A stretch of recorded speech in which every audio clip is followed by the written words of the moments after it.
Welcome to Mom's Writers Club. I'm Jessica, And I'm Sarah. and today we are going to talk to you about 11 things that we wish we knew when we first started writing. Everything takes a really long time. And when I say that, I mean writing a book takes a long time. Revising a book takes a longer time usually. When you start querying, it just takes a long time. I have a lot of people message me and they say things like, it's been 2 weeks and I haven't heard back from any of these 5 agents that I queried. And I'm like, oh, You're like 2 weeks.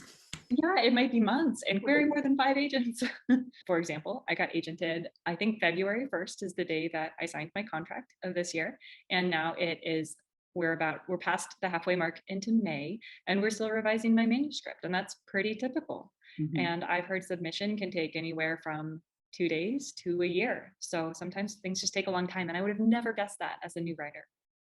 You thought things were going to like move really briskly once you hit a certain point, or No, not necessarily. I guess more I didn't have an expectation. And yeah. had you asked the Jessica, 2.5 years ago, how fast books were published, I would have never guessed that from writing it to publication, often it's 2 to 3 years. And Mhm. that's even if you're already agented. And And that's even if you're a fairly fast writer. yeah, Even if a definitely. book only takes you 4 months to write.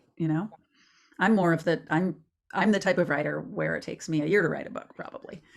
If I didn't have so many other things to do, it might not take me a year to write a book. And I'm hoping that is the case soon. But at the moment, that is how it is. And it takes me a really long time to cook it up. I think that's normal. I think a lot of the moms and Moms Writers Club, it takes a year or even longer. And then when you're querying, it really does take them a long time to get back to you. It takes them a long time to read your submission if they ask you for a partial or a full. I mean, if you think about it, they got to read a whole book, and not just your book. They got to read a whole stack of whole books to get through the submissions they've asked for. So that's why I actually don't have that much of a beef with agents who have assistants who read their query letters. Yeah, especially once those assistants kind of get to know what the agent's tastes are. If an agent has a good assistant who can get through their query pile and just really send quick, polite rejections to the ones that are not a good fit and filter up the ones that are, that can move the whole process along for the agent and for authors too. Because I really appreciated when I would get an email back, with a polite rejection after a week or two. Yeah. A, it's better than not hearing anything at all. And B, it's just nice to have that, to check that off your list. Like, okay, that wasn't a fit. I'm going to pick another one. Okay, another super important thing is to find a community and find writing friends.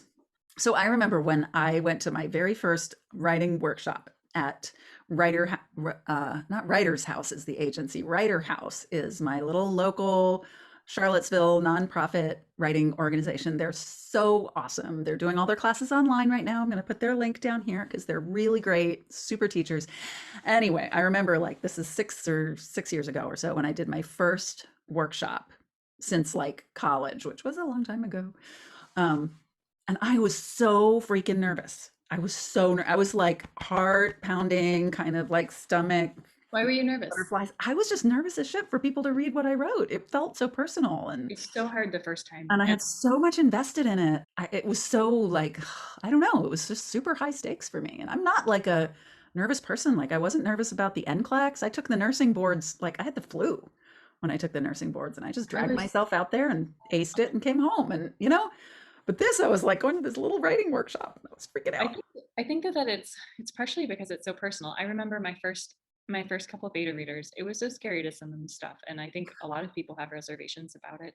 People are always worried to send their first, chapters or manuscript to a beta reader or critique partner, but you have to like find writing friends and critique Mhm. partners and beta readers, and like you're just not in my opinion, in my experience, you won't get better without that. And the other thing is like once you start querying, rejections are hard. To have someone you can talk to about that, to have a community around you is so Yeah. helpful and it makes all the difference. Yeah. I mean, as much as, if you have someone in your family or your friend group who's like your cheerleader and who you tell everything to, that's awesome. But it's so nice to have somebody who understands it as another writer who's like on the same journey as you and really kind of gets the terms and the stakes and everything. But I wanted to say from that workshop that I took, I came away from that workshop with a critique group with three other people, and we stayed together for like 4 years. We That's met, incredible. we met once a month, and I was writing short stories at the time, so we would, each month two of us would go, and the other two would critique, and we would meet at a coffee shop, or and it was so great because it was good for my writing, but it was just this sense of camaraderie too, like other people know how hard this is and know how important this is, and it's not just me over here on an island trying to write. And now, now to have a friend like Jessica, hopefully I'm pointing the right direction depending on what Zoom does to this. I think it's gonna um, flip us. what's that? I think it flips us. I know I when I know, watch. I think this is me pointing that way. Anyway, to have a friend who is like, we're sort of on this interesting parallel track, me and Jess, and it's really, really cool to have someone to call when you have good news or when you have bad news or just when you need to scream about something. And, it's Yeah, do it. definitely. I think Try. it's nice to have like someone who's kind of a little ahead of you, like maybe they're already agented if Yeah. you're not, but it's also really great to have someone at the same point in their journey as you. Yeah. There's no perfect formula. And I think this applies to a few different things. I feel like a lot of people think that there's a perfect formula to getting an agent. I think people think that there's a perfect formula to like writing the perfect book. And if they just, tweak their first chapter or adjust this or that, that it makes their book, the book that's gonna get them an agent or a publishing deal or whatever the case is. And I think that it really depends on a lot of factors. And it's not always you, it's not always the book. It's not like if you just do everything right, then you will be successful. Yeah, I would say it's a combination of like having a good book, having good, like the timing is right, Having good timing, having good working luck. hard. Yeah, but also like maybe the agent you queried would have loved your book, but they just signed one just like it. There's just some things that are out of your control. And, it's Some of interesting. Having been a labor nurse, I know that a lot of women go into pregnancy and childbirth feeling like if I just do everything right, this will go well, yeah, right? If I eat right and I do this and I do that and I exercise and I whatever, kind of like I have all this control and all this power. And if I just like employ everything to perfection, then it will all work, right? And yeah, that's exactly. that is not at all how labor and childbirth works, and that is not at all how birthing a book works. Yeah, a lot of it's timing and a lot of it's luck, and try not to drive yourself Yeah, to the point that you're just super frustrated, feeling like you're doing something wrong because right. there's a good chance you're not doing anything wrong. It's just a It may not combination. be the time. It may not be that agent. There are forces that you can't control. So that maybe leads us to focus on what you can control. So some of the things that you can control are how well you write, who your network is, your writer friends, how much you reach out to your network, who you meet, who you connect yourself to, the choice of agents on your list. So, really targeting agents that you think are going to be a good fit. I always felt like I did everything I could to increase my odds. Is Yes, sort of how I look at exactly. it. Write a good book, make sure you've revised it, make sure you've had other people read it, make sure your query letter is really strong and you've gotten a lot of feedback on it, and then send out a lot of queries. I mean, targeted queries, like know what you're doing, do it in batches, be careful. Yeah. Do it for agents. It's appropriate to query with your manuscript, but don't stop at 10 or 20. No, Like, you may get up to 80. There's thousands of agents out there. And, you may send out 100 query letters to agents that are all appropriate for your book. So anyway, those are things that you can control. You can't control what an agent thinks. You can't control what an editor thinks about your book. They're going to think what they're going to think, and it's going to fall in whatever way that it does in their particular world at that time. yeah, well But spoken. you can control certain things, and those are the things you should dig into. I never expected how much writing would change me as a reader.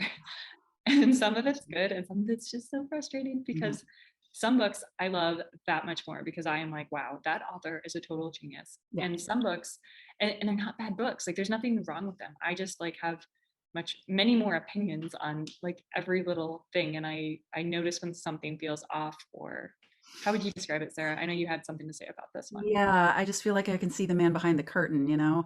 That's the right way to put it. Yes. And and good or bad, I can just see the inner workings, and it's much harder to just get lost in a book now. It just is, and I wish that wasn't true. I mean, it's really rare that I pick up a book and I just really have that feeling of like immersion and But like when you another do, world. it's just like amazing that the author like Yeah, is so good at it. that means they are like knocking it out of the fucking park because if I can't see the man behind, but that means, I mean, often actually that means that even though I can see the man behind the curtain, Like it's just awesome anyway. Like it's doing all the things, but it's rare and it's a bummer. Yeah, I would be curious if anybody has a book they would recommend that they feel like did a really good job of, immersing you as a writer. I would love to know what it is. Right. Books that will override that, Yeah, that analytical eye. Yeah. yeah, totally. Okay, so don't compare yourself to other writers, and particularly to published writers. Sometimes you read a book and you're like, wow, this book is so good. I will never be able to, write this well or pull something like this off. But keep in mind, you are not that author. This is not your story to tell. But also, like, how many people have read this book? If it's like a real book in your hands now, like they've Uh-huh. had critique partners, beta readers, the author themselves has read it probably at least a dozen times. And then you have all the different editors, the agent, like lots of people have made that book perfect. So, of course, your rough draft looks nothing like this book, as it should Exactly. not. Yeah, I wish there was a way to like see what a book looks like in its original form and compare it to I a know. published novel, because I think it would be really helpful to writers to see how different they are. Comparing your raw, new, squeaky little baby to somebody else's, full grown adult is just not. You can write all the beautiful sentences, scenes, dialogue, setting, etc., but eventually you actually have to write the story.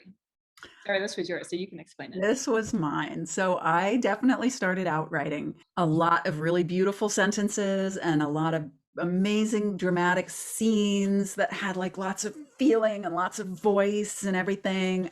And I just strung them all together and hoped for the best. I mean, it's not exactly, I thought I was writing a story, but I didn't have a story. And This sounds like what a lot of people's first book is, where it's kind of like lacking a plot. so yeah, so I wish I had known sooner to focus more of my energy on what's the story alongside learning to write all the beautiful sentences because I now appreciate that I can write beautiful sentences. I can do that. Okay, so by when you say story, do you mean the characters, where they start and where they end, kind of like their character arc and the growth that they make versus the plot, like the external versus internal plot? Or do you mean plot when you say story? I mean both when I say story. I almost mean premise when I say story. And premise is a weird concept because it seems like such a unitary little chunk. Um, but actually, just being able to say, my story is this is a story about blah, blah, blah, blah, blah, blah, blah, blah, blah, blah, blah. You mean the pitch? Yeah. Put another word in there. Yeah. But the thing is, like, I guess all those words can distract from the fact that if you can say that, then you know what your story's about. Yeah. And I think I wrote stories that were about a lot of different things and I could talk about them for a long time, but they weren't hanging together because I didn't have that. You didn't have the third rail. I didn't have the third rail. Yeah, I like the concept of the third rail. Yeah, me too. I had character art galore, but I actually didn't have enough happening to structure that out. Anyway, big one for me is you are going to write a lot of words, and some of them will get read, some may even get published, but the majority of them will not. And that is totally okay. What was your comparison? You had a really good one. You had it. Oh, yeah, to music, that you have to practice your instrument. And practicing an instrument means a lot of pacing around your room and playing things over and over and over again and playing zillions of notes that nobody is ever going to hear, right? Except for you. But everybody knows that if you're a musician, that's what you have to do. Yet I think as writers, we sometimes think like, oh, I just like cut 30,000 words from my story because the end didn't work or whatever. Or, oh, I just wrote this entire book and queried it for a year and now it's on the shelf and now I'm about to cannibalize it to make something Yeah. else, which might be something that I'm just about to do. And you feel like, oh my God, I wasted all that time. But that is not, I still think that sometimes, but that's not how it works. Yeah, I totally agree. You learned so much in the process of writing and editing that book that will make a huge impact on what you write after that. Mhm. So someone else's success doesn't mean that there is less success for you. And I don't remember who said this, but it's not like it's a pie where there are only so many pieces. It's really like someone else's success is somebody chopping up more apples to throw into the pie so there's more pie. I like that. No, and it's really easy to think, particularly if that someone writes like you, or Yeah, writes that's in fair. your genre or has a book that's sort of like yours, it's easy to feel like, oh, I'm never going to be like that. I mean, I have a very bad history of looking at like the most successful, like most lauded members of a profession and being like, oh, I'm never going to be like that person, so I better just quit now. Mm, I know it sucks. I've had to train myself out of that. good. I'm glad you have. But yeah, someone else's success is not your lack of success. And the more I think you connect with people and celebrate their successes, the better psychologically for you and also in terms of the energy that you put out into your community. I have nothing more to add. I agree with you. If you don't write, you get this weird, uncomfortable, kind of antsy, grouchy feeling. Definitely. And I don't really notice that's what's happening until I start writing something new. And I'm like, oh, thank Oh, God. I feel so much better. And you know what? I used to feel that way when I was playing music when I didn't practice. If I Yeah. didn't practice for a few days, I'd get this like weird kind of antsy, irritable feeling. And it's the Yeah. same with writing, and that happens. Um, It becomes like a big part of you. And I wouldn't have guessed that, I mean, it's obvious, right? Anything you do a lot becomes a big part of you. But yeah, but you do sort of come to depend on it a little bit for like a certain kind of release. And if you don't do it, you kind of like get a little side effects. it's twitchy. So not all readers will be your readers. This is something I would have liked to know in the beginning. Not that I thought that everybody in the entire world was going to love my book, but in terms of who I shared it with, like critique partners and beta readers, like Yeah. I did have a beta reader one time who was like, you know what, this book just really had this issue, I had that issue, and blah, blah, blah. She said, but I'm not sure I'm really your reader. I'm glad she said that because I feel like a lot of, in my experiences, when someone has said that, they've been kind of more critical. Like Mhm. there's something wrong with my book. And I think it's good to have the self-awareness that this just might be a book that if you found it on a bookshelf, you'd like read the back cover and be like, it's not really for me.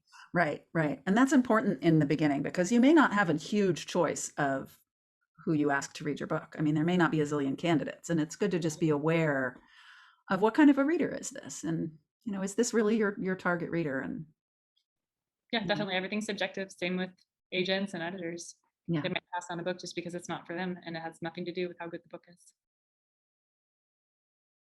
there's Oh, one nugget that I come back to again and again and again, and I discovered this one fairly early in my favorite craft book, and there this one is kind of like a little balancing act. Sarah and I have different thoughts on it. One side of the coin is always make everything a little bit clearer than you think it needs to be. So I would write a lot of stuff and, I would bring it to workshop or whatever, my critique group, and they'd be like, I just don't get what's going on here. What is it that she wants? Or what, like this whole passage just sort of doesn't make sense. I don't know where people are. And things that were crystal clear in my mind. Like I'm not like I don't have a telepathic link to the reader.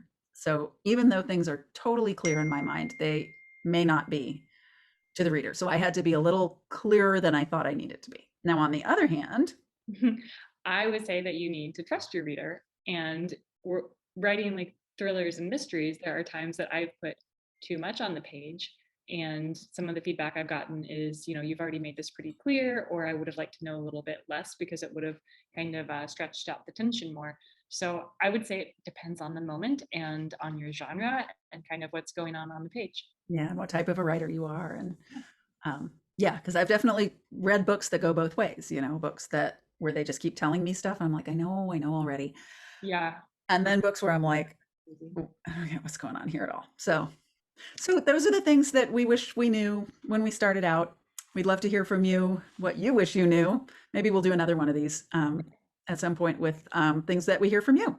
So leave a comment or hop on the Moms Writers Club hashtag and let us know what you wish you knew when you started out. All right. So for Q&A, we have the question, what craft books do you follow and how long did it take you to revise your current manuscript? Well, I posted a picture of my craft book stack at one point, and I think there are 40 of them. So I love craft books. I follow them all. But it depends on what part of the process I'm in. I have my evergreen favorite, the Modern Library Writers Workshop, and the Anatomy of Story by John Truby, and the Breakout Novel Workbook I Mm-hmm. found really useful. Is that the Donald Mass one? Donald Moss, yeah. And it goes with the book, but for some reason I only have the workbook. I think I might have the book I on have the the Kindle. regular book too, and I actually would recommend buying the workbook if you're Yeah, only going to get one of them. I yeah, found it much more helpful. yeah. I found the workbook really helpful. So what are yours? Well, when I'm writing, I really just use two, and I've mentioned them before. One is Story Genius, which really helps me kind of in the pre-writing phase. I don't really plot, but I get some like big milestones down and figure out my character. And then I also use Save the Cat Writes a Novel. Yeah, I like that one And too. I don't even really use that, like the book itself. I just like to have it flipped open to the page where the different beats are, and I Mhm. kind of make sure I'm more or less kind of hitting them as I write. Although I did read the book in its entirety before, diving in with it. Yeah, And then the so far as how long it takes to revise, it really varies a lot. It That time has gone down with each book. I think for Make Me Disappear, I revised in a month before starting to query, but then I, just did somewhat of a rewrite on part of it, and that took a couple months. So it depends. And then on my most recent book, only a few weeks. But again, earlier books took months to yeah, revise. yeah. And I have to admit that my current book is an end-to-end rewrite of an entirely complete previous novel. Not like I threw out a lot. There's actually only maybe 20% of the actual verbiage from that first novel is in this one, but it's the same story world and it's the same characters and everything. So I finished this one sort of faster than normal, but only because I already knew it so well. And then the revision probably, I don't know, it was probably about 2 months that I spent revising before I started querying. We also, though, used alpha readers while we wrote. So I feel like, at least for me, that cut down, so, like Yeah, basically editing as you go. So yeah, keep that in mind too. There's no magic formula. Your book takes as long to revise as your book takes. Now, probably shouldn't take years and years and years. totally. Might be over editing, but Right. there's You have to kind of call it at some point and say, okay, I'm done. Okay. Paula asks, how long is decent enough to query your first book before shelving it? And I think this is such a hard question because, you know, I got an offer like 5 months after I sent my first query. And it was one of the first queries I sent out. On my first book, I think I sent out around 40 or 50 queries, but I was also not getting any requests at all. So by the time I hit 50, and it had been 6 or 7 or 8 months, somewhere in there, and I of course like kept opening rejections as they came in, that was enough for me. Hmm.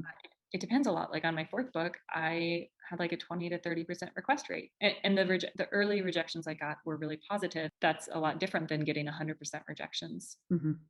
Yeah. What do you think? And I queried my second book for a year. It was the pandemic year, and I got a very low request rate. So it definitely was not going anywhere. And I really believed in it. So I kept querying it. I could probably send 80 queries. There's a point where you come where you feel like you've given it enough of a shot. This is how I felt with my second book anyway. I felt like I had really given it a chance. Like I had tried hard, I had queried a lot of agents, I had reworked the query letter, I had reworked the first pages. I had really given that book a shot. And it had been a year and 80 queries, and it just felt like it wasn't happening. And I had something new to bring out. Yeah, you did. And you knew it was stronger too. Yeah, I did. Last question for today. If there are certain trends in your area of writing, would you step outside of your comfort zone to write something new? Or do you only write what you're familiar with? For example, writing a nonfiction book when you've never done that before. I think this is like a really personal thing, I am all for stepping outside of comfort zones. definitely, but I wouldn't chase the market because Yeah, by the yeah, time yeah, yeah. that book and sell it, that trend is gone. Mhm.